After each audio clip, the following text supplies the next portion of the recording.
Hello बच्चों, तो चलिए इस प्रश्न को पढ़ते हैं।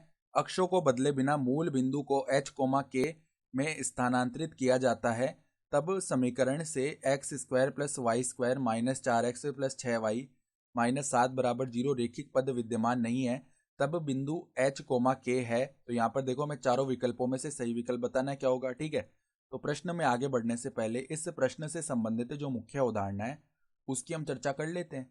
तो हम जानते हैं, देखो a प्लस बी का जब हम स्क्वायर लिखते हैं ना, तो ये क्या होता है, ए स्क्वायर प्लस में बी स्क्वायर प्लस में 2ab। सही है, ये सर्व समी का जानते हैं। तो अब देखो हम क्या कर रहे हैं, अक्षरों को नहीं बदल रहे हैं और मूल बिंदु को h, k में इस प्रकार स्थानांतरित कर रहे हैं कि ये जो समीकरण है ना, इसके अंदर कोई भी रेखिक पद विद्यमान नहीं है। तो देखो कौन सा समीकरण है, एक्स स्क्वायर प्लस में y square minus 4x plus में 6y माइनस 7 बराबर 0। ठीक है, तो अब देखो h, k से जब हम स्थानांतरित करेंगे ना मूल बिंदु को, तो x यहाँ पर अब जो x का मान है वो क्या रखा जाएगा, x डैश प्लस में h रखा जाएगा। ठीक है, ये मान आ गया। ठीक है, और देखो हमारे पास जो y है वो किस प्रकार रखा जाएगा, y डैश प्लस में k। ठीक है, h, k से स्थानांतरित करेंगे तो ये मान रखे जाएंगे, तो ये रख लेते हैं। देखो यहाँ पे x डैश प्लस में h इसका स्क्वायर हो जाएगा, प्लस में देखो y डैश प्लस में k इसका स्क्वायर हो जाएगा, माइनस में देखो 4 गुणा में x का मान क्या है, x डैश प्लस में h प्लस में 6 गुणा में देखो यहाँ पर जो y का मान है वो क्या है, y डैश प्लस में k माइनस 7 बराबर में 0। तो अब देखो यहाँ पे स्क्वायर खोल लेते हैं, तो x डैश का स्क्वायर प्लस में हो जाएगा h स्क्वायर प्लस में क्या हो जाएगा 2h x डैश। ठीक है, प्लस में y डैश का स्क्वायर प्लस में k स्क्वायर प्लस में 2k y डैश। ठीक है, माइनस का क्या आएगा 4x डैश माइनस का आ जाएगा 4h, फिर देखो प्लस में 6y डैश प्लस में 6k माइनस 7 बराबर में क्या आएगा, 0 आएगा। अब ये कह रहा है कि इसके अंदर कोई भी रेखिक पद विद्यमान नहीं है, तो रेखिक पदों को पहले अलग कर लेते हैं हम। देखो एक्स डैश स्क्वायर प्लस में एच स्क्वायर है। ठीक है, फिर देखो वाई डैश स्क्वायर, इसको हमने साथ में लिख दिया, प्लस में के स्क्वायर है।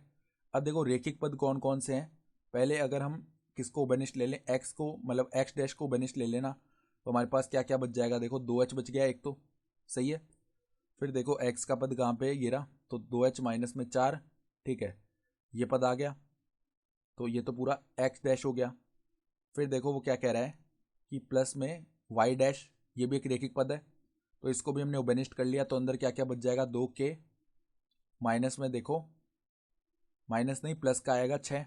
सही है, और देखो अब बाहर कौन कौन से पद बन गए, देखो हमने ये पद भी लिख लिया, ये भी लिख लिया, फिर इस पद में से भी उभयनिष्ठ लेके निकल लिया, ये भी लिख लिया हमने, फिर के स्क्वायर वाला पद भी लिख लिया, फिर 2k वाई डैश वाला पद भी लिख लिया, और माइनस का 4x वाला पद भी लिख लिया।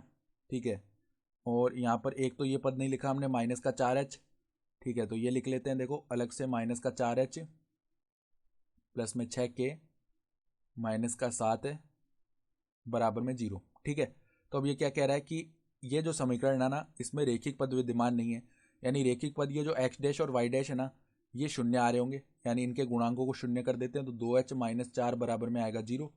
और देखो यहाँ से क्या आ जाएगा, 2k प्लस 6 जो है वो भी 0 आ जाएगा, यानी 2k प्लस 6 बराबर में 0। तो यहाँ से देखो h का मान क्या बनेगा, 4/2, और यहाँ से k का मान क्या आएगा, माइनस 6/2।